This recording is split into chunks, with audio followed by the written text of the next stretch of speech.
Tardes, mi nombre es Analía Pérez, yo pertenezco al Poder Judicial de San Juan y ¿Se como secretaria escucha bien? general del Instituto de Capacitación Judicial A de ver, es que la lo escucho Junta medio Federal de bajito, pero ¿vos se Cortes escucha bien? A ver si yo no Superiores tengo Tribunales casco, che. de Justicia de las provincias argentinas y de la Ciudad Autónoma de Buenos Aires, les doy la bienvenida. Nos encontramos transitando ya este cuarto módulo de la edición 2021 del programa de formación de jueces, por lo que en nombre de todos los miembros integrantes de la comisión directiva del Instituto Reflejar, agradezco su participación. A riesgo de ser repetitiva y tal como lo he hecho en los módulos anteriores, quisiera recordarles que los certificados de existencia que se expiden para cada uno de los módulos requieren que hayan completado previamente el formulario de asistencia, porque es el único medio que tenemos para el registro de sus datos personales. Con lo cual, y si no pudieron hacerlo, ahora en el chat vamos a poner el link del formulario para que puedan completarlo. Por otro lado, y para que todos podamos disfrutar de una jornada organizada, en primer lugar pedirles por favor que recuerden mantener los micrófonos cerrados y una vez finalizada la exposición de la doctora Valle, podrán realizar sus preguntas mediante el chat.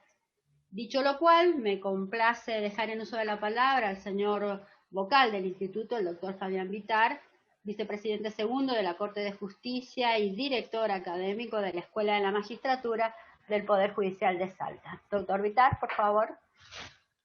Muchísimas gracias, Analía. Bueno, en primer lugar, va a ser un placer presentarla a Emilia, pero saludar a todos los ministros de las Cortes y Superiores Tribunales de Justicia de toda la Argentina presentes hoy, muchos jueces, funcionarios que están muy interesados en este tema, que Reflejar ha incluido dentro de su programa de perfeccionamiento de jueces. Ya recuerdo a los que no participaron antes, Reflejar ideó esta modalidad de perfeccionamiento y capacitación de los jueces de una manera diferente, más allá de la capacitación tradicional que Reflejar y la Junta Federal de Cortes ha impulsado en todo el país, esta idea de darle experticia, destrezas a los jueces en temas que no son los usuales, en temas en los que no nos preparamos muchas veces en nuestros centros de capacitación tradicional y que realmente han sido muy útiles. Han sido muy útiles porque nuestros jueces de corte han mostrado una faceta distinta en el rol y la responsabilidad que tenemos los jueces en toda la Argentina. Y este diseño que Reflejar y la Junta Federal de Cortes implementó sobre ejes temáticos muy específicos y creo que la experiencia 2020 ha sido extraordinaria en el sentido de avanzar en cursos de ejes como el juez formador, el juez con perfil ético, el juez socialmente responsable, el juez investigador, el juez comunicador. Repasando un poco antes de la reunión las jornadas del año pasado y las que tuvimos ya en este año, quería destacar algunas, pero la verdad es que cuando me recordaba la calidad de las presentaciones de nuestros ministros y la diversidad de la temática y la mirada tan profunda que nos mostraron en cada uno de esos temas, no me atrevo a destacar ninguna. Por eso es que la verdad es que la continuidad que Reflejar le ha dado a este programa este año ha sido un gran acierto. Eh, Seguir profundizando esa capacitación que los jueces necesitamos para cumplir un mejor rol.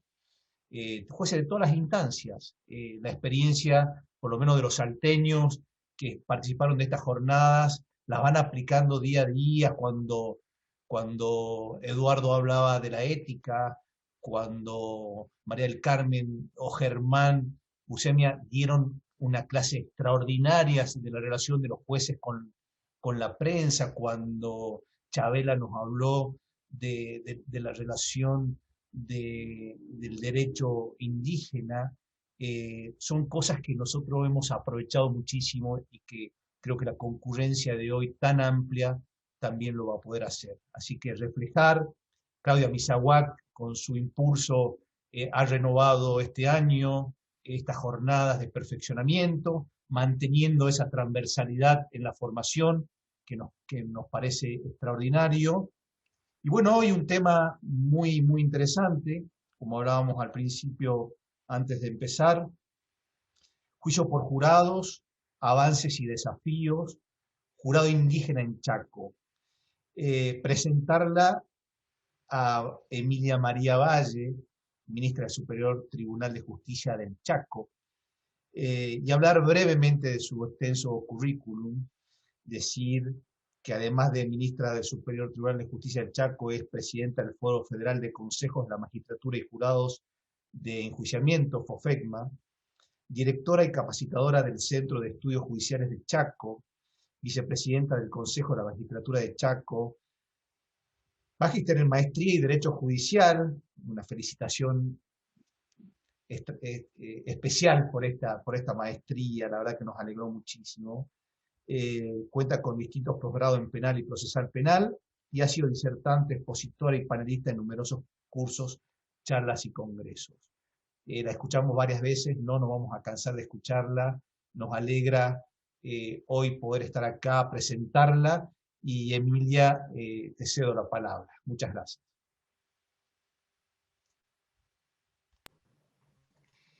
Bueno, muchas gracias, buenas tardes a todos y a todas.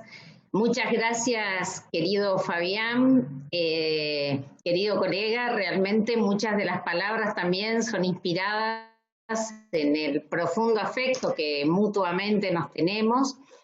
Quiero agradecer la presencia de todos y todas ustedes, pero en ustedes de la presidenta de la Junta Federal de Cortes, María del Carmen Bataini, y a todos mis colegas, agradecer y a todas las personas que están presentes, agradecer la invitación que me hiciera la presidenta de Reflejar, Claudia Misahuac, hablar de este instituto, que como bien decía el presidente de la Asociación Argentina de Juicios por Jurados, Granillo Fernández, ha sido vivido desde su negación, desde su rechazo, siendo casi una voz apagada y desde una ausencia total en la currícula de las universidades.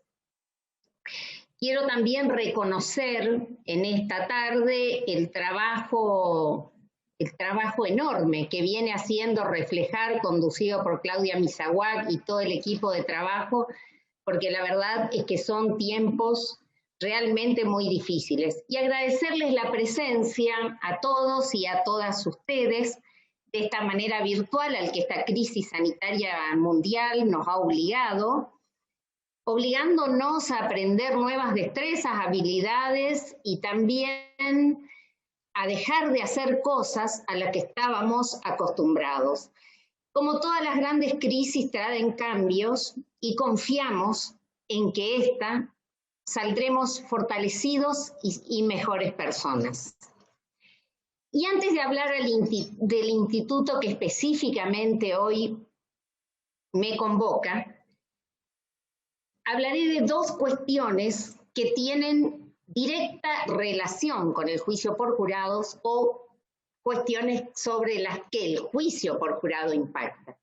Y una de ellas es que en los últimos tiempos se viene hablando mucho de la promoción de reformas tendientes a cambiar la justicia, a transparentar su administración, a recuperar la credibilidad, la confianza perdida en especial en el sistema penal, en definitiva a tener una mejor justicia capaz de dar respuestas a una ciudadanía expectante, más que nunca en este siglo, que es el siglo del Poder Judicial.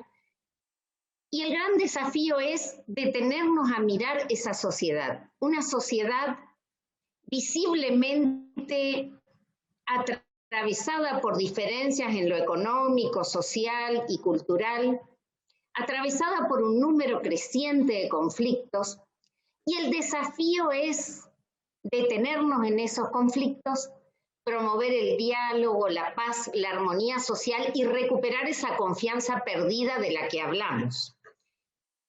Por otra parte, tener en cuenta que en numerosas provincias argentinas se ha pasado del sistema inquisitivo al acusatorio, previo paso por el procesal mixto o, como le gusta a muchos doctrinarios llamarlos, inquisitivo atemperado. Y en esto reconocer que Chaco, por ejemplo, desde el 2004 tiene este sistema acusatorio, era la única provincia del NEA, pero recientemente se ha incorporado el sistema a nuestra provincia hermana de Corrientes, y debo decir con un código procesal de avanzada, del que así muy a vuelo de pájaro diré que se le reconocen grandes avances, como por ejemplo el tema de que sea el juez de garantía quien ordene las medidas de coerción, la división del proceso penal, del juicio penal en dos etapas, y esto nos recuerda también al juicio por jurados, en punto A, determinar el hecho, la responsabilidad, la calificación, y en una segunda etapa, una audiencia de cesura, donde realmente se debata y se fundamente la pena. Porque en los sistemas anteriores a veces bastaba con invocar las pautas de los 40 y 41 y en realidad no se fundaba, no se motivaba, no se litigaba esta cuestión.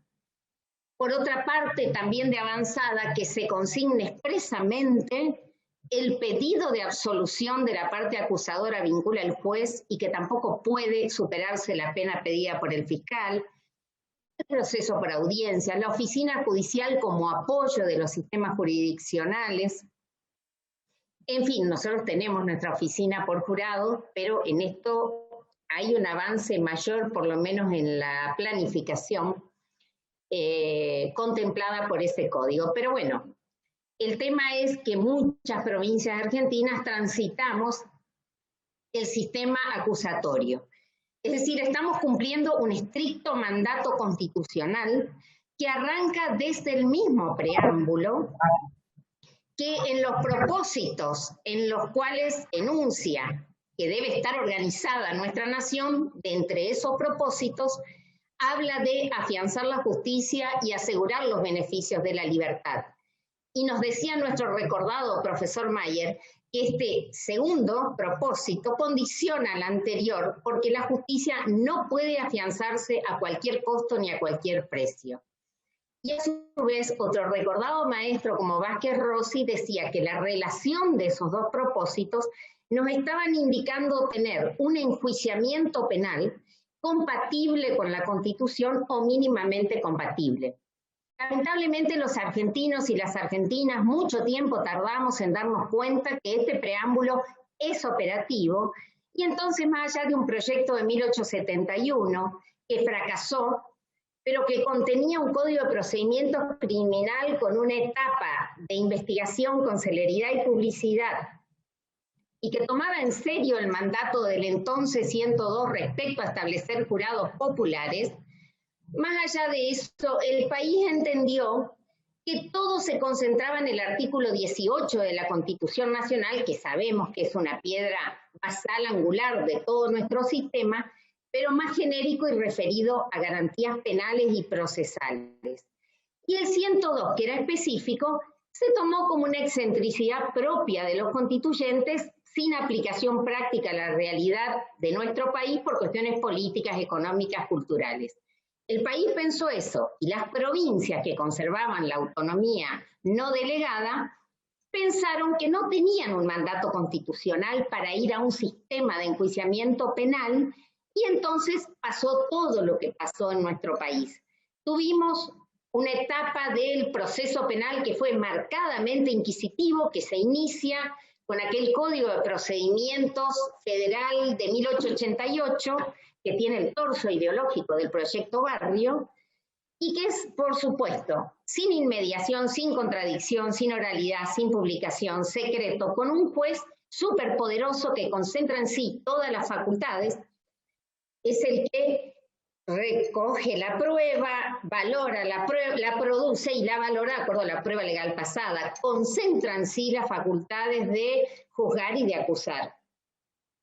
Y para describir ese estado de situación es tan gráfico un precedente que siempre me gusta traer a colación, que es el de Casal, que si bien fue un hito en materia recursiva, diciéndonos a los tribunales de casación, apliquen la teoría de la máxima capacidad de rendimiento alemana, agoten el esfuerzo revisor y dejen fuera solamente lo que es propio estrictamente la inmediación, abandonando así sus presentes Jáuregui y Giroldi, más allá de ser en ese sentido un hito histórico, un leading case, también lo fue diciéndole a las provincias argentinas que no lo habían adoptado, vayan al sistema acusatorio.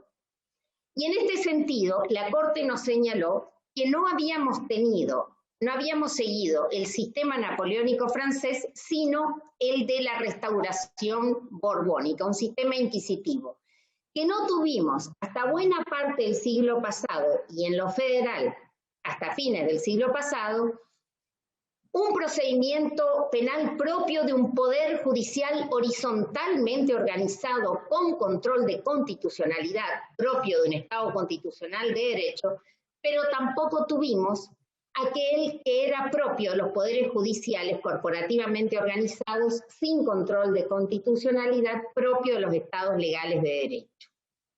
Y avanzamos después a un proceso penal mixto que se inició con Córdoba en el año 40, Chaco lo tuvo en el 72, Nación en el 92, al que la Corte le reconoce un avance que es el de tener ese principio adversarial, introducir el principio adversarial, una etapa de debate oral, público, contradictorio, pero todos quienes hemos transitado ambos sistemas, y con esto estamos delatando la edad y no importa, en realidad a mí me tocó el proceso mixto siendo escribiente, secretaria, defensora, fiscal, jueza de instrucción, y el acusatorio lo transité como jueza de garantía, camarista criminal y ahora en la sala penal.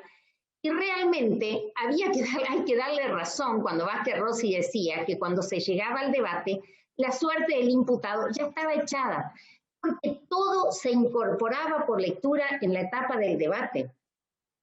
Y la parte que debía ser preparatoria, la de la investigación, era larga, engorrosa, complicada, difícil, y realmente conspiraba contra el plazo razonable en los términos de Kipran, Matei de la Corte o Bulacio de la Corte Interamericana de Derechos Humanos. Pero bueno, afortunadamente avanzamos al sistema acusatorio cumpliendo ese mandato constitucional, muchas provincias argentinas, y brevemente recordando que las principales características, ejes sobre los que se mueve este sistema, es justamente la separación de las funciones de juzgar, de acusar, porque la concentración de funciones viola el debido proceso, pero fundamentalmente afecta la garantía de imparcialidad. Los tratados internacionales nos hablan de ser juzgados y oídos por jueces competentes, imparciales e independientes. Imparcialidad e independencia, bueno, sabemos que tienen distinto contenido, pero que ambas deben estar para que nosotros hablemos de un debido proceso constitucional y convencional. La independencia, que en términos de Hauchen es esa atribución soberana de poder resolver los casos sometidos a nuestra decisión con autonomía de criterio, y la imparcialidad, entendida en términos de Mayer como la ausencia de prejuicios en relación a las personas o a las materias sobre las que tenemos que resolver, y que también fue definida en el leading case Llerena, que ustedes recordarán, esa jueza de instrucción que después le tocó actuar como jueza correccional. Bueno, el caso llegó a la Corte y se habló de violación de la garantía de imparcialidad objetiva, lo cual se reprodujo tiempo después en el caso también muy conocido de Bissier y Fraticelli. Bueno, se invocaron reglas de Mallorca, Pierza, Cubers contra Bélgica del Tribunal Europeo de Derechos Humanos, todo lo que es de conocimiento de ustedes. Otro eje fundamental, el principio de congruencia, esa identidad fáctica que debe darse desde la formalización de la imputación, que debe coincidir con la pieza acusatoria, y con la sentencia, sea condenatoria o absolutoria, dice Hauchen, por la eventual invocación del non bis in idem. Las limitaciones al pronunciamiento condenatorio Sabemos todos que la Corte sorprendió al mundo jurídico cuando dicta el fallo tarifeño y dice, no es posible una condena si no tenemos una acusación válida, sea pública o sea particular, recordemos Santillán y Sandoval. Porque las formas sustanciales del juicio son justamente acusación, defensa, prueba y sentencia. Entonces, también incide todo esto, bueno, esos son precedentes que sabemos, siguieron García, Catonar, hubo una vuelta de rosca en Marcilese, pero volvimos a la buena senda con Mostacchio. Tampoco puede superarse la pena pedida por el fiscal, más allá de que algunos códigos procesales, lamentablemente el Chaco conserva eso en relación a delitos criminales, que el juez puede superar la pena, no obstante que en la sala penal hemos dictado resoluciones anulando cuando el juez ha superado la pena pedida por el fiscal. Corrientes ya directamente lo consagra para todo tipo de delitos que el pedido de absolución obliga y que no se puede superar la pena pedida por el fiscal. Sabemos también que la intervención de la víctima es un eje fundamental, es una protagonista, un sujeto de derechos fundamentales igual que el imputado. Bueno, tiene un montón de facultades, un catálogo sobre lo que no me voy a detener, no, por el solo hecho de ser víctima, más allá de encontrarse de las que tiene por estar constituida en querellante particular. Y sabemos, por otra parte, que la libertad es la regla durante el proceso, y en ese sentido recordar las condenas que tuvo el Estado argentino el año próximo pasado en las causas de Romero Ferri, Jenkins y Hernández por el uso indebido de medidas restrictivas de la coerción que no respetaron las reglas que tienen que ver con esto de la probabilidad de comisión del hecho y autoría, el test de proporcionalidad, que también contiene entorpecimiento de investigación, peligro de fuga y la motivación de la decisión. Estas dos cuestiones de las que yo hablaba que me introducen e impactan, o mejor dicho, el juicio por jurado impacta sobre ellas, es decir, estamos cumpliendo un mandato expreso constitucional, que es tener un sistema penal acusatorio. El juicio por jurados está estratégicamente definido 3 veces en la Constitución Nacional. Estratégicamente, en el artículo 24, declaraciones, derechos y garantías. Dentro de las atribuciones del Consejo, artículo del Congreso, artículo 75, inciso 12. Dentro de las atribuciones del Poder Judicial, artículo 118, todos los juicios terminarán por jurados, todos los juicios criminales terminarán por jurados. Como bien dice Andrés Harfuch, el juicio por jurado es la conclusión natural en un sistema acusatorio. No podemos hablar de sistema acusatorio adversarial real, afirma, ni de juicio sin expedientes escritos, sin el juicio por jurados. Y volviendo a esto de recuperar la credibilidad, la Corte Interamericana de Derechos Humanos, en ese célebre leading case que fue BRP versus Nicaragua, donde la Corte afirma que el juicio por jurados completa todos los requisitos que hacen a un debido proceso convencional y determina los estándares básicos que todo modelo de jurado clásico debe contener. En términos de recuperar la confianza, define al juicio por jurado como que ha sido concebido para devolver a la sociedad la confianza en su sistema de justicia, como forma de democratización, como forma de acercamiento de la impartición de justicia a la comunidad que de esta manera tiene participación en delitos tan sensibles al orden público. Y en este orden de ideas, Alberto Binder nos decía que la crisis de legitimidad que debemos asumir, tenemos en la justicia penal profesional, se debe a la insatisfacción en 3 demandas básicas: protagonismo, certeza y protección. Y entonces, el juicio por jurados va a dar respuesta a través de las notas esenciales que lo caracterizan y que tienen que ver con, primero, la imparcialidad. ¿Qué más imparcial que 12 personas que accidentalmente y quizás por única vez en su vida se sientan a juzgar a sus pares? Agreguémosle a todo esto la paridad de género, por supuesto. El control social, otra nota esencial que repercute en la calidad de la investigación, en la calidad del litigio y en la calidad de la decisión. La nota de proximidad, porque en realidad se rompe esa barrera entre el poder judicial, el sistema de justicia y los justiciables, entre representantes y representados. Y la democratización, que es la nota típica esencial del jurado, a través de esa forma prototípica de decir, deliberar entre iguales, desde provenientes de distintos estamentos, para lograr decisiones de consenso. Y quiero recordar también a Binder cuando decía por qué los juradistas tenemos que seguir fundamentando por qué tenemos que tener juicio por jurados, 3 veces nombrado en la Constitución.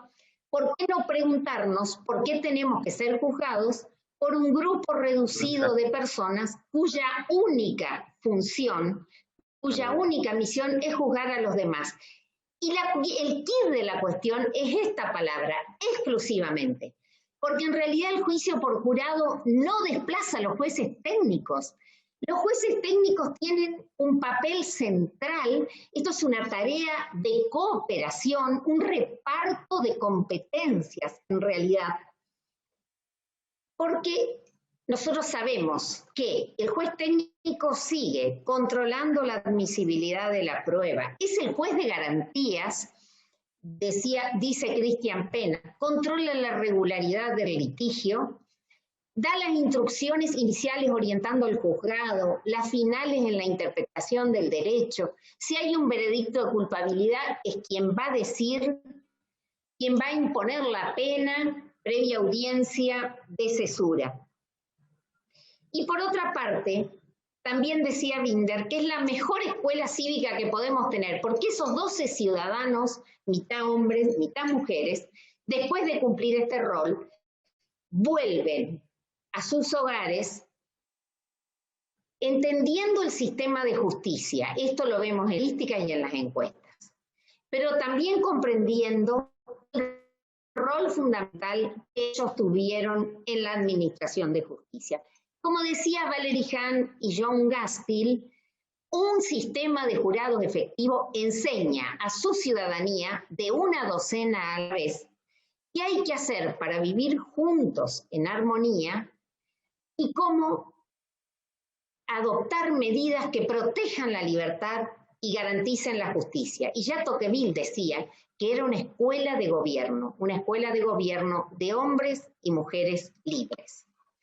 Y cuando vamos a las provincias, nosotros tenemos que reconocer en Córdoba que ha sido la pionera en cumplir el mandato constitucional ya por el año 2005, aunque no compartamos el modelo escabinado de jurado, pero reconociéndoles que dictaron el Tribunal Superior la acordada 260 en el año 2017, por la cual sacó a los 2 jueces técnicos de la sala de deliberación, ya no ingresan, que una de las críticas era que los jueces técnicos influyen sobre la opinión del juez, de los jueces populares. Y además en esa acordada hablan de audiencia de selección de los jurados y también hablan de impartir instrucciones de derecho a los jurados populares. Por su parte, Neuquén fue la primera provincia que adoptó el modelo clásico y hay que reconocerle también el mérito de haber obtenido el fallo Canales de la Corte Suprema de Justicia de la Nación que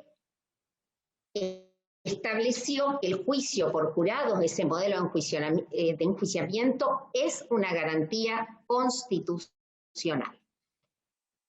Y volviendo a otras características entre las provincias que estamos aplicando el juicio por jurados en el modelo clásico que hablo de, y si me olvido alguno, recuérdenmela, y discúlpenme, hablamos de Buenos Aires, Neuquén, Mendoza, Río Negro, Entre Ríos, Chaco, que estamos efectivamente, otros tienen las leyes dictadas, pero todavía no implementadas. Tenemos una diferencia en cuanto a que, por ejemplo, Buenos Aires es facultativo del imputado la integración por jurados. En cambio, en las demás provincias es de carácter obligatorio y renunciable, y entendemos que esto es lo correcto, porque si bien es una garantía para el imputado, el juicio por jurados también es el derecho del pueblo a juzgar. El pueblo es en realidad el juez natural de conformidad a la Constitución. Por supuesto, obligatorio y renunciable cada provincia de acuerdo a su catálogo de delitos. Por ejemplo, por decir Mendoza, es obligatorio y renunciable para los homicidios agravados. Río Negro, cuando el fiscal requiriera una pena superior a 12 años. Entre Ríos, cuando en abstracto la pena prevista supere los 20. Chaco lo tenemos en cuanto a los delitos reprimidos con prisión perpetua, homicidio simple, preterintencional, emocional, los abusos sexuales gravemente ultrajantes y con acceso carnal y sus agravantes y corrupciones agravadas. Y otra diferencia que tenemos es con respecto a los veredictos que, por ejemplo, Neuquén no requiere unanimidad. Neuquén bastan para llegar al veredicto 8 votos. Buenos Aires, si bien requiere unanimidad, es solamente para veredictos de culpabilidad y con prisión perpetua. En cambio, en las demás provincias pedimos veredictos unánimes y entendemos que esta es la mejor solución porque nosotros sabemos que la unanimidad potencia, intensifica la deliberación, porque cuando uno pide una mayoría, una vez alcanzada la deliberación termina. Y por otro lado, las minorías, que muchas veces son las que hacen entrar en razón a los demás, no son lo que ocurre. Realmente ha pasado, ha determinado la Corte de Estados Unidos el año pasado en ese célebre precedente Ramos versus Luisiana, que la unanimidad es una garantía constitucional y dejó sin efecto las leyes de Luisiana y Oregón. Ahora bien,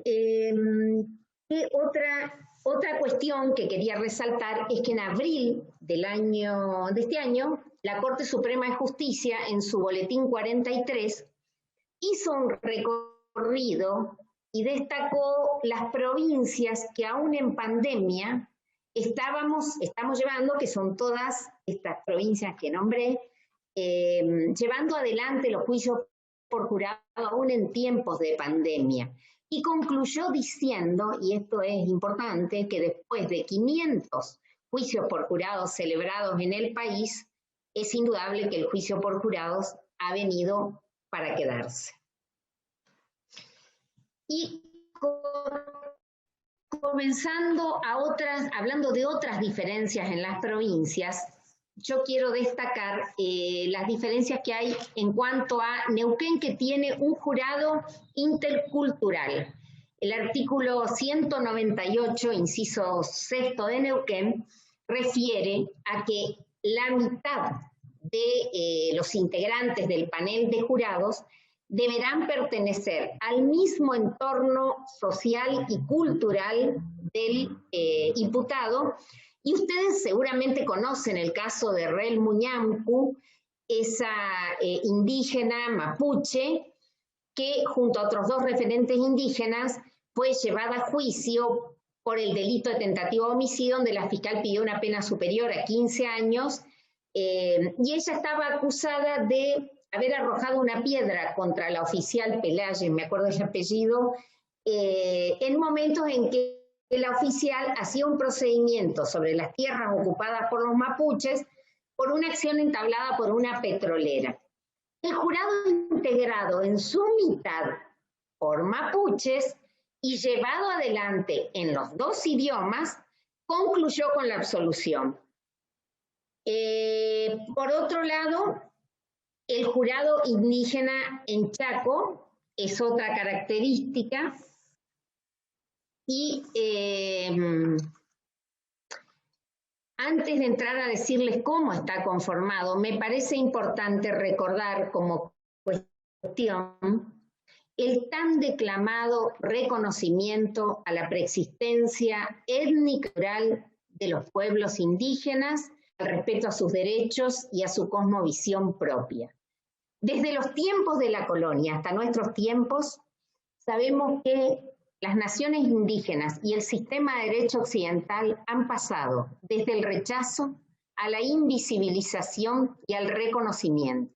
No había una especificidad interna, una especificidad en relación en los tratados internacionales, hasta que sale un convenio de la OIT número 107 del año 57, que tuvo el avance de reconocerles derecho en la temática de tierra, trabajo y educación, pero descuidó un aspecto absolutamente esencial en la concepción de lo que son los pueblos indígenas al tratarlos como sociedades transitorias que debían ir asimilándose a las sociedades más modernas.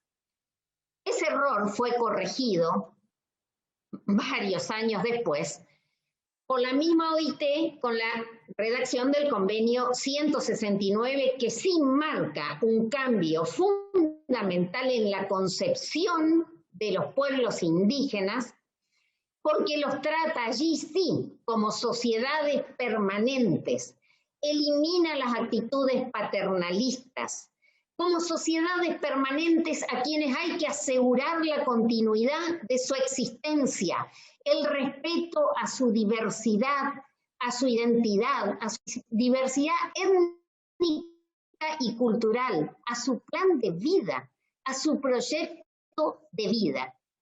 Y después tenemos toda esa normativa que viene después de la reforma del 94, que en la Constitución Nacional tenemos el 75, inciso 17, que todos conocemos, pero nunca está de más recordarlo, establece justamente que corresponde al Congreso reconocer la preexistencia étnica y cultural de los pueblos indígenas argentinos, garantizarles su derecho a la identidad, el respeto a su diversidad, el derecho a la educación bilingüe e intercultural, el reconocimiento a la personería jurídica, el respeto a la posesión y a la propiedad comunitaria indígena que ancestralmente han ocupado y la entrega de otras aptas para el desarrollo humano. Y en esto que tiene que ver con la consulta, garantizarles el derecho a participación en los intereses que los afecten y en lo que hace a la gestión de sus recursos naturales. El Chaco, por su parte, repite en términos similares en el artículo 37 de su Constitución y en el preámbulo específicamente habla de ese respeto al pluralismo étnico. Yo quiero decirles que los jurados mixtos, en realidad, coincido con esos autores que hablan de que con ellos se superan los prejuicios, se aceptan como más legítimos los veredictos, se garantiza la imparcialidad y como antecedentes históricos, recordar los recuperadores en Roma, donde había conflictos entre peregrinos y romanos y se agregaban 2 o 3 particulares al jurado, o en Inglaterra, con el estatuto del rey Ricardo I, cuando se crean esos jurados mixtos de lengua intermedia, donde hay conflictos entre judíos y locales, y los jurados se componen con ambos. Y cuando los judíos fueron expulsados, comenzaron los extranjeros, especialmente italianos y alemanes, que eran con quienes había relaciones comerciales, y también se conforman esos jurados con extranjeros y con locales. Y luego también por influencia de los colonizadores británicos, 7 estados estadounidenses nuevos también adoptan este sistema. Marshall y Jefferson también apoyaban este sistema de jurados mixtos. Y cuando nosotros hablamos de imparcialidad, fíjense esos casos paradigmáticos. Tenemos el caso King en Estados Unidos, de esos 4 policías blancos que fueron juzgados por un jurado totalmente sin afroamericanos, y estos 4 policías blancos estaban filmados golpeando a un afroamericano. Desató el peor motín racial que pudiéramos imaginarnos, y hecho un nuevo juicio, llevado adelante un nuevo juicio, con 2 afroamericanos integrando el jurado, concluyó con la condena de 2 policías. O el caso Stanley en Canadá, de aquel blanco que asesinó a un indígena, y un jurado totalmente blanco por un sistema de recusaciones concluyeron absolviendo al asesino. Es decir, todo lo que entiendo que garantiza aún más la imparcialidad, se eliminan todos esos prejuicios raciales con estas composiciones. Ahora, ¿qué pasó concretamente en la provincia de Chaco con el jurado indígena? El proyecto inicial lo hicieron o cooperaron en un altísimo porcentaje INESIP y la Asociación Argentina de Juicio por Jurado. Inicialmente se decía que cuando imputado y víctima pertenecieran a uno de los pueblos indígenas, hablamos de las etnias reconocidas, Pom, Wichí o Mocoy, cuando ambos, en la totalidad de 12, mitad hombre, mitad mujeres, paridad de género, estarían compuestos por integrantes de la misma etnia. Y cuando el imputado perteneciera a una de esas etnias, la mitad del jurado estaría conformado de esa manera. Ahora bien, cuando esto se lleva a discusión a la Cámara de Diputados, es el propio referente con Charole, aun cuando los demás después no mostraron conformidad con esta postura, pero bueno, el que dijo vayamos más despacio, y entonces en definitiva, ¿cómo queda en ley ese proyecto originario? Queda en el artículo 4 redactado de esta manera: cuando víctima e imputado pertenecieran al mismo pueblo indígena, la mitad del jurado estará conformado por integrantes de esa etnia. En diciembre del año pasado se reforma, junto con la sanción de la ley 3326B, que fue la introducción del jurado civil, que también contempla integración indígena en Chaco y que tuvo mucha repercusión, el jurado civil a nivel internacional. Se modifica la integración y se vuelve a que, si víctima y victimario pertenecen a la misma etnia, el total del panel de 12 pertenecerá a esa etnia. Y si imputado, y ahora se agrega, o víctima, pertenecieran a una etnia, la mitad del jurado estará integrado de esa manera. Ahora bien, este artículo 4 está condicionado por el 95 a que se realice previamente la consulta para obtener el consentimiento libre, previo e informado de los pueblos indígenas. El artículo 6 del convenio de la OIT, del convenio 169, con claridad dice que esta consulta debe hacerse con procedimientos abreviados, con intervención de la entidad que los represente, y de buena fe, El otro día escuchaba a un juez chaqueño, y yo coincidí, en que creo que está presente, en que no puede ser que una garantía, como significa el jurado indígena, no termine de ponerse en funcionamiento porque está sometido a la consulta previa y entonces demorar esto y entonces, de hecho, ya tenemos casos con integraciones de esa manera, ¿no? Tenemos conflictos, víctimas e imputados pertenecientes a la misma etnia.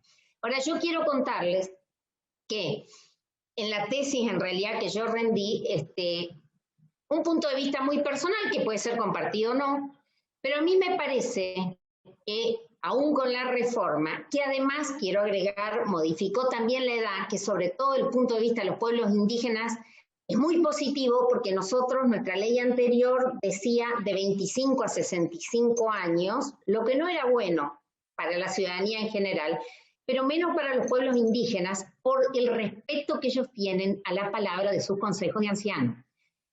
Hoy es 18 a 75 años, pero volviendo a lo que yo les decía, a mí personalmente me parece que se sigue tratando el conflicto cuando, o sea, la especial conformación del jurado indígena se da siempre y cuando el conflicto sea intraétnico, dentro de la misma etnia. Y nosotros tenemos 3. Y entonces yo pensaba y propongo, como propuesta superadora, si tengo 2 o 3 etnias diferentes, o 2, 3 etnias y además criollos, ¿por qué tiene que ser un tribunal, un jurado popular criollo? Esto es volver a tratarlos como incivilizados, como que ellos no son capaces de resolver con su sentido común y por las diferencias que existen entre las mismas etnias,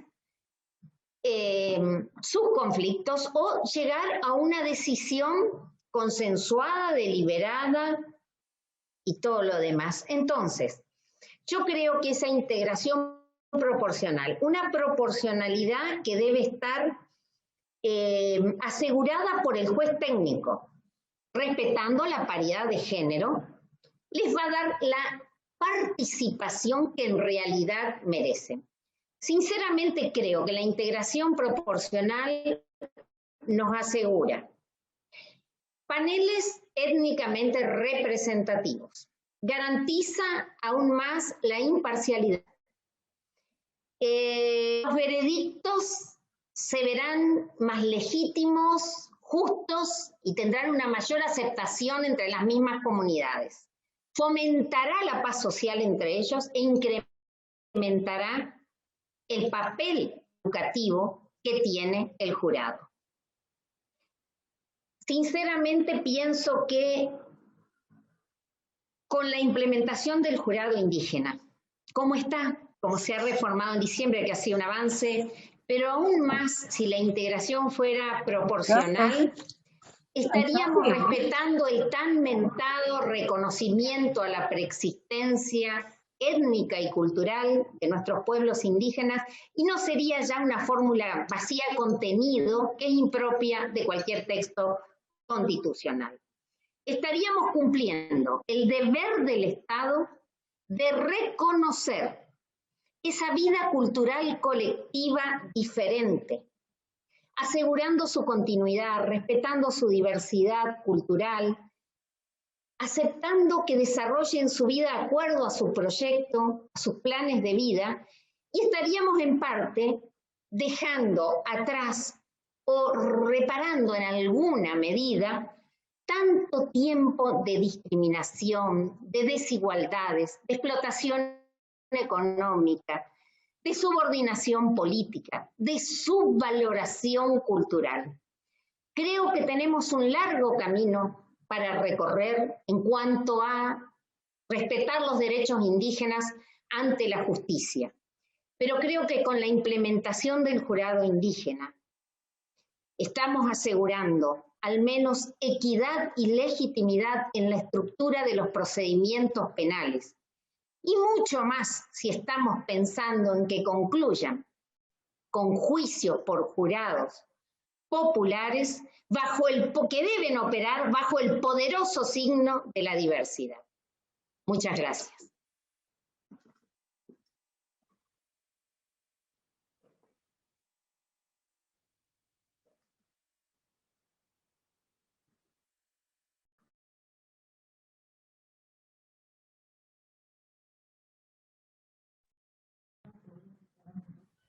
Doctora Valle, muchísimas gracias por su exposición. Les cedo la palabra al doctor Vitar. Bueno, muchísimas gracias, Emilia, en nombre de Reflejar, la Junta Federal de Cortes, muchísimas gracias por esta exposición. La expectativa ha sido cubierta plenamente.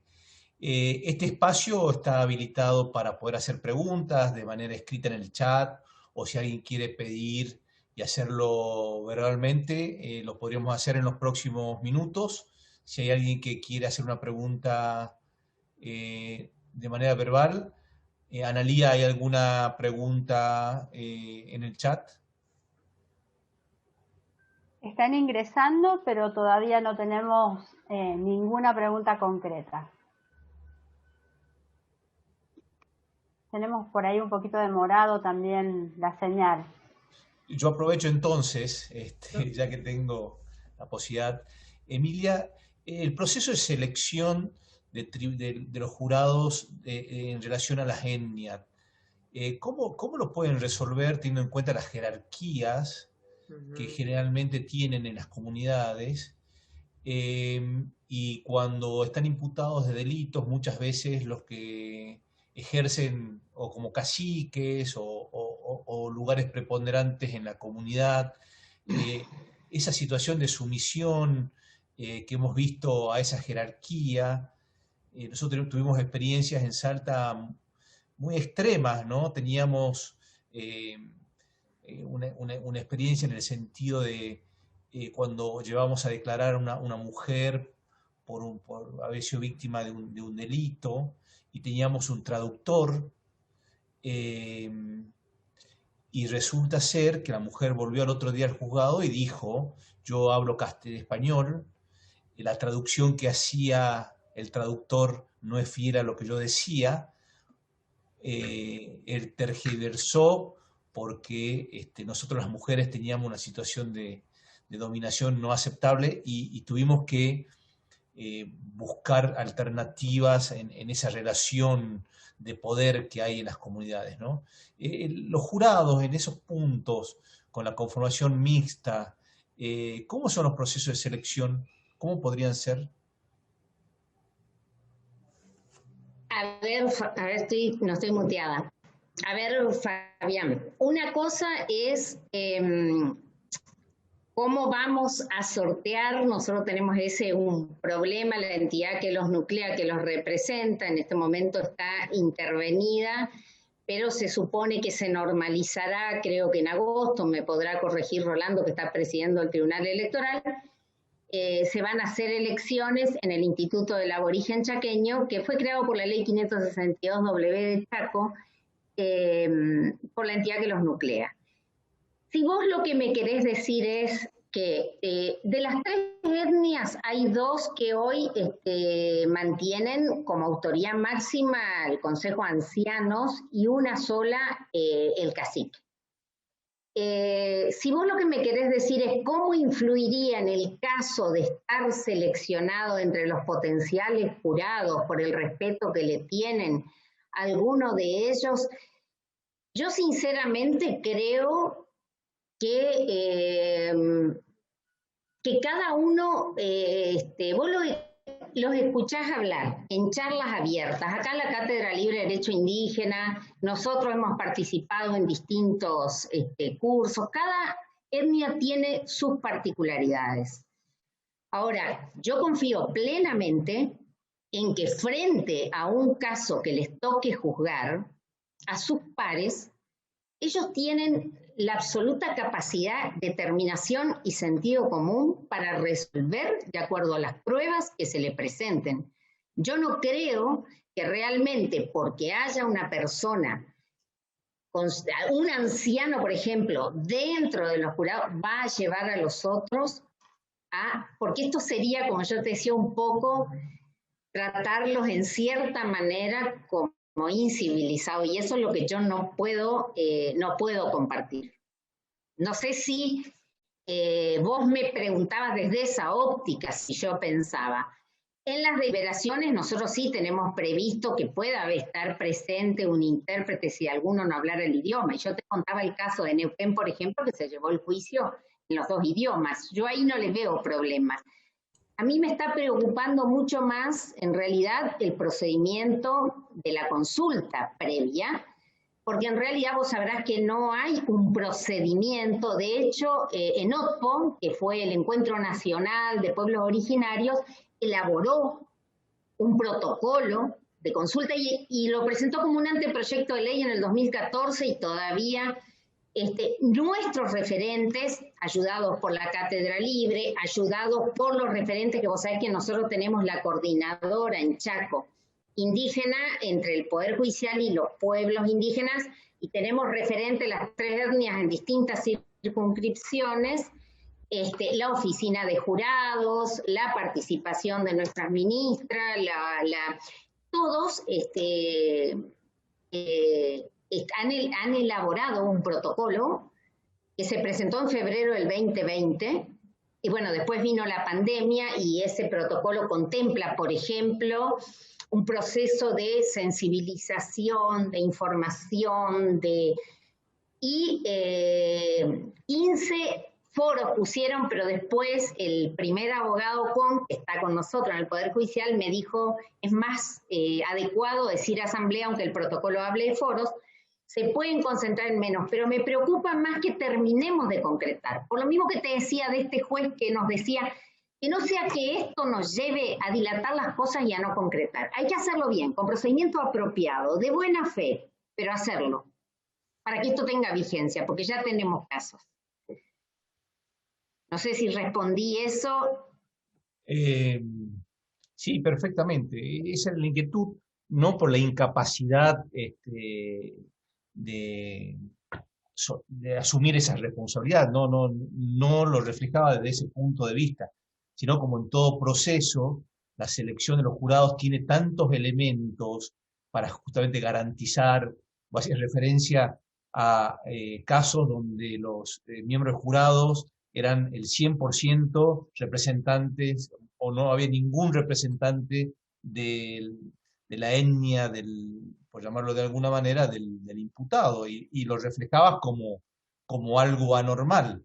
Entonces, esos criterios en estas comunidades que tienen tantos elementos relacionados a la jerarquía, el consejo de ancianos, el cacique, son muchos elementos que, bueno, son interesantes porque hace justamente a lo que vos decís, ¿no?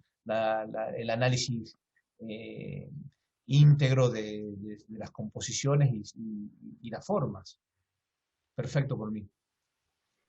Tenemos, doctor, a Rosario Aullé, que la va a acompañar a la doctora Valle en la moderación de las preguntas y tiene algunas para hacerle. ¿Le parece que le demos la palabra a Rosario?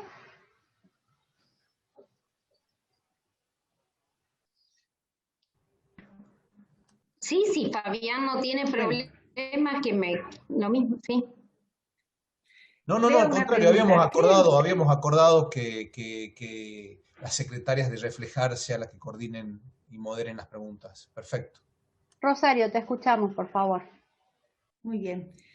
¿Cree usted que el cambio de sistemas penales mixtos a juicio por jurado, independientemente de generar un cambio de mentalidad, preparación y paradigmas, implica un costo en términos económicos muy altos para las provincias? Y por otra parte, el juzgamiento de los indígenas por nuestros jurados me resulta absolutamente inconstitucional, plantea uno de los asistentes.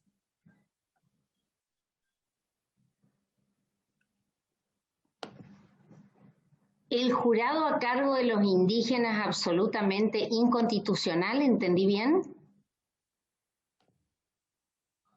No, el jurado, ¿Es la pregunta, tal como Rosario? está hoy, para indígenas, no. La pregunta es si le parece que tiene costos económicos elevados. Y a continuación hace un comentario de que le parece inconstitucional aplicar esta metodología a los jurados comunes, digamos así, a las personas indígenas. Ahora entiendo. Bueno, en realidad yo no soy economista, pero sí en estos es la 5 cuestión años que tiene el superior. Sí, la cuestión económica en realidad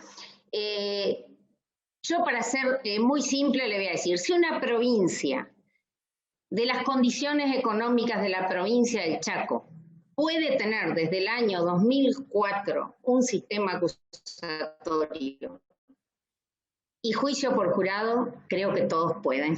Para hacerlo más sencillo en la respuesta en ese aspecto. La otra, si yo creo que es inconstitucional que un jurado común juzgue a los indígenas, a un imputado, una víctima indígena, a mí me parece que no estamos reconociendo con eso todo lo que decimos, su persistencia étnica y cultural, sus derechos, su cosmovisión propia, sus costumbres, su modo, realmente con todo lo que puse, obviamente que no me parece, pero lógicamente, que si no se hace la consulta previa y yo tengo un caso y tenemos detenidos y los tiempos de la prisión preventiva se están agotando, y bueno, en ese caso, y será responsabilidad del o de los poderes del Estado, a quien les compete, que no sean juzgados por un jurado indígena. No sé si me doy a entender lo que quiero decir con esto. Porque de hecho, creo que la consulta debe hacerse porque tenemos ya casos. Y me parece que lo adecuado, lo que responde a la Constitución, lo que responde a sus derechos, es que sean juzgados por sus pares. Muy bien, la siguiente pregunta. Pregunta, si el cambio de conformación del jurado ha traído un mejor resultado de los fallos. No sé si se refiere al jurado indígena o en general. Pregunta si ha traído mejor resultado de los fallos. En general, parece.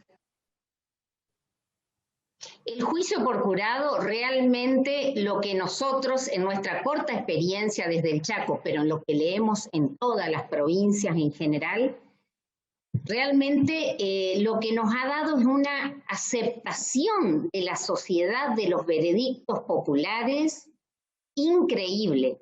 Y otra cosa que nos ha llenado en realidad de satisfacción, porque es una empresa que no es fácil, parecería al principio, es que los propios jurados, hay un WhatsApp publicado en la Asociación Argentina de Juicio por Jurado de una mujer que dice, estoy extrañando el jurado, ¿podré volver a ser jurado? Ahora, bien, desde el punto de vista, realmente, les digo, del punto de vista de los resultados, primero, ha coincidido con lo que los jueces técnicos en general, en un 80 y pico % hubieran hecho. Y quiero decirles que en un caso hemos podido detectar que el estándar de la duda razonable es superior en los jurados populares. Y que cuando a ellos les toca actuar como jueces de los hechos, pero aplicando el derecho que le es instruido por el juez técnico, en realidad han sido veredictos mucho más legítimos, más justos y más aceptados. Muchas gracias. Vamos con la última pregunta que está que apareció en el chat.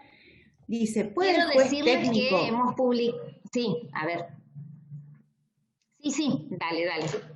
Sigo. Dale, ¿Puede el juez técnico? Uh-huh. ¿Puede el juez técnico dar en sus instrucciones finales una opción por un delito menor incluido sin pedido de parte, o sea, de oficio? Muy buena la pregunta, no sé quién la hizo, pero excelente. En realidad esto tiene que ver justamente con lo que hablábamos del reparto de competencias, del reparto de funciones, de la tarea de cooperación entre el juez técnico del derecho y los jueces populares como jueces de los hechos. El juez técnico debe suministrarle. Ustedes no se olviden que el jurado popular, todos sabemos, da por probado los hechos de acuerdo a toda la prueba producida en el juicio, pero aplica el derecho de acuerdo a lo que le ha explicado en las instrucciones finales debidamente litigadas por las partes por el juez técnico. que a su vez le da formularios de veredictos, no solo en las opciones de mínima y de máxima, culpable o no culpable, sino también las intermedias que pueden existir, como pueden existir causas de justificación. A ver, hay un caso que fue muy conocido porque después de más de 60 casos que llegaron, la casación bonaerense revoca una condena a una mujer que había sido llevada a juicio por el delito de homicidio agravado por el vínculo. Por eso el tema del síndrome del bebé sacudido, o sea, el bebé convulsionó, ella lo sacude y en realidad el bebé, bueno, tiene un problema hepático por esas sacudidas y muere. Todo el juicio, ella llega por homicidio agravado por el vínculo y su pareja llega por el delito de homicidio simple porque no era padre de la criatura, ¿no? El veredicto, o sea, las instrucciones no fueron debidamente litigadas, por una parte.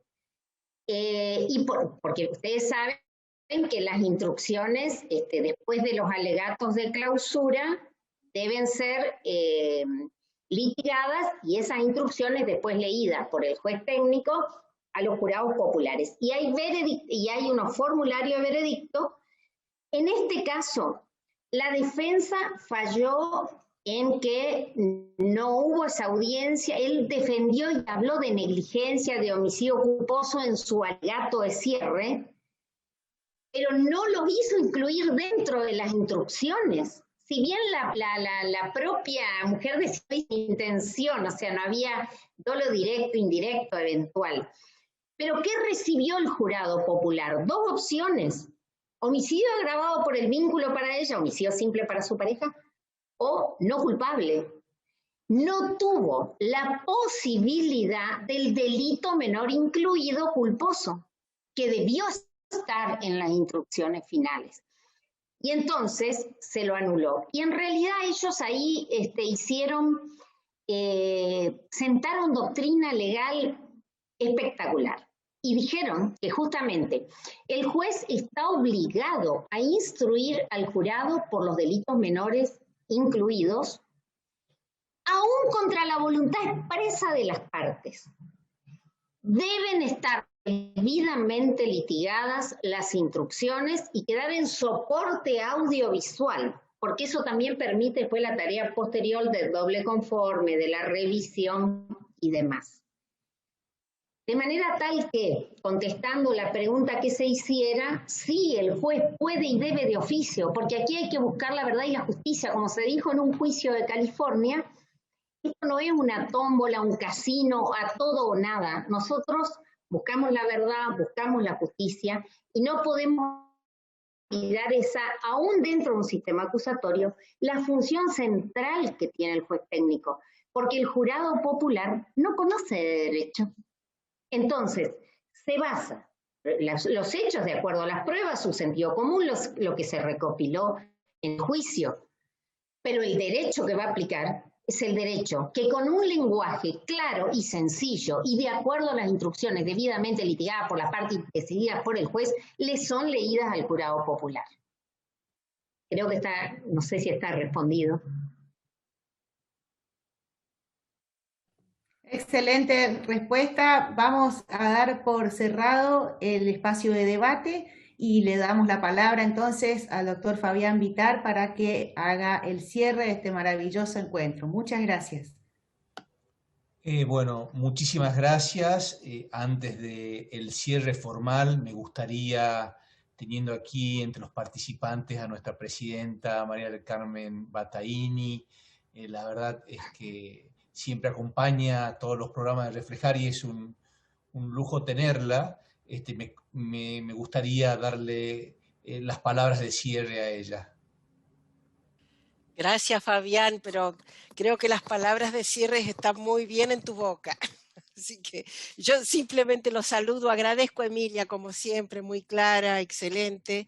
Recordaba el día de tu defensa y bueno, la vehemencia, el interés, el compromiso, la responsabilidad que le pones a este tema tan importante, tan importante, sobre todo en un momento donde hace tanta falta legitimar a la justicia.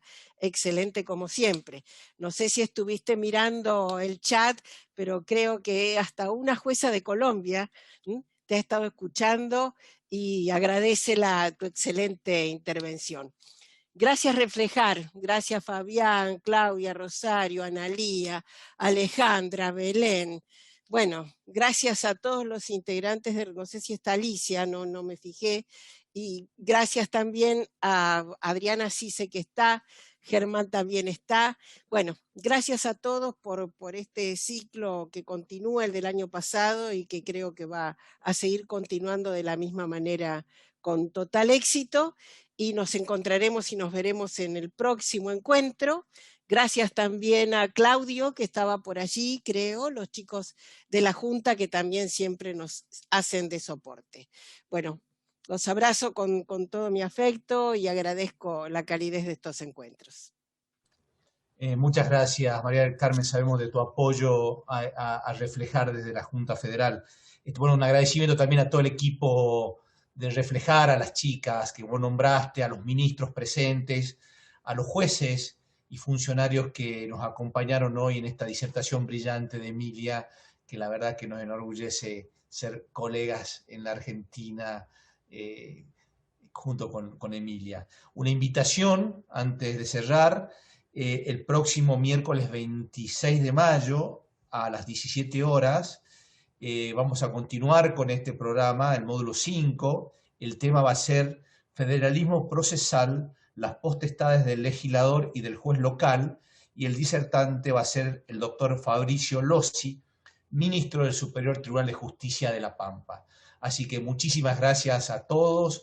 Están invitados para las jornadas del 26 de mayo, y la verdad es que ha sido un éxito enorme, una permanencia de más de 100 participantes durante toda la jornada. Así que Emilia, muchísimas gracias por tu tiempo y la calidad de tu exposición.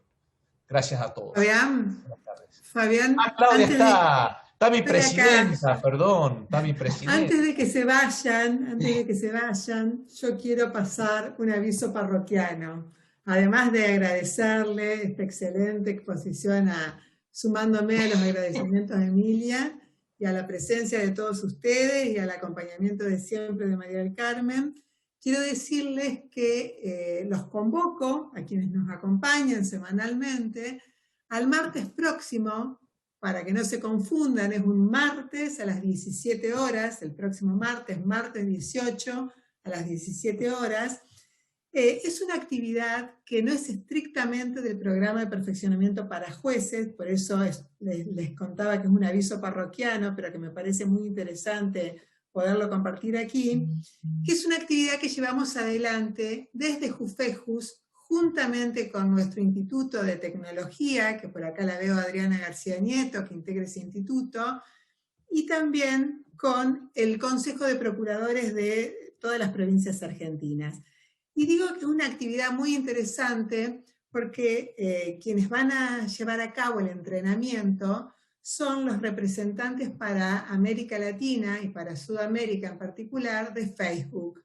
Este entrenamiento va a consistir en un entrenamiento especializado para investigadores, es decir, léase fiscales en nuestras provincias donde estamos con el sistema acusatorio, para nuestros fiscales de todas las provincias argentinas que llevan adelante la investigación penal, y para aquellos jueces de garantías que intervienen en los primeros momentos de la investigación. Creo que va a ser sumamente interesante porque ellos van a explicar cómo saber preservar la evidencia, preservar las pruebas, tanto en Facebook, como en WhatsApp, como en Messenger y como en Instagram. Ustedes, los penalistas, que por ahí veo algunos acá en la tarde de hoy, saben que la nueva modalidad delictiva y que se incrementó copernicanamente en la pandemia es a través de estos portales, de estos sistemas o de estas redes sociales. Todas las modalidades de estafa, de fraudes, son utilizando estos portales, estas redes sociales.